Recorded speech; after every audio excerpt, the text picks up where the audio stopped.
Hello! Hi! నమస్తే. అందరూ ఎలా ఉన్నారు? నేను చాలా బాగున్నాను. మీరంతా కూడా బాగుండాలని కోరుకుంటున్నాను. US independence day fire works జరుగుతున్నాయని తెలిసి చూద్దామని వచ్చాం మేము. నేనసలు ఎక్స్‌పెక్ట్ చేయలేదు ఇంతమంది జనాలొస్తారని. మన ఇండియన్స్ కూడా చాలా మంది వచ్చారు. ఫైర్ వర్క్స్ చాలా చేశారు. బాగా ఎంజాయ్ చేశాం ఆ రోజు నైట్. యుద్ధం చేసి మరీ స్వాతంత్రం సాధించుకున్నాం అన్న దేశాలలో మన ఇండియా కూడా ఉందని నాకిప్పుడు దాకా తెలుసు. కానీ యూఎస్ వచ్చాకే అర్థమైంది ఆ బాపతలో యూఎస్ కూడా ఉందన్న విషయం. అసలు ఈ ఇండిపెండెన్స్ డే ఏంటి? దీని వెనకమాల స్టోరీ ఏంటి? 17వ శతాబ్దంలో బ్రిటిష్ నుండి చాలా మంది యుఎస్ కి వలస వచ్చారంట. 1607 నుండి 1732 మధ్య యుఎస్ లో 13 ప్రాంతాలను తమ కాలనీలుగా బ్రిటిష్ వారు ప్రకటించుకున్నారంట. ఈ కాలనీలలో ప్రజల్ని బ్రిటిష్ ప్రభుత్వం చాలా చిన్న చూపు చూసేదంట. టీ వంటి వాటి పైన కూడా పన్ను వేయడం, కాలనీలోని ప్రజల ఇళ్లలోకి బ్రిటిష్ సైనికులు బలవంతంగా నివాసం ఉండడం లాంటివి చేసేదంట. వీటిని భరించలేక కాలనీ ప్రజలు 1775లో బ్రిటిష్ పైన తిరుగుబాటు మొదలుపెట్టారు. ఫ్రాన్స్ వంటి దేశాలు మద్దతు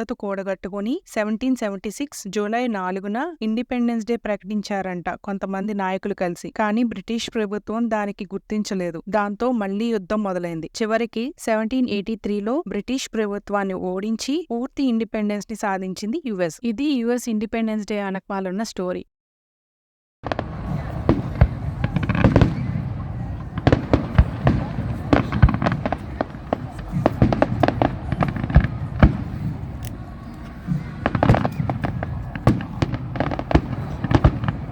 ఈ వీడియో కనుక మీకు నచ్చినట్లయితే please like, share and subscribe. Thank you so much.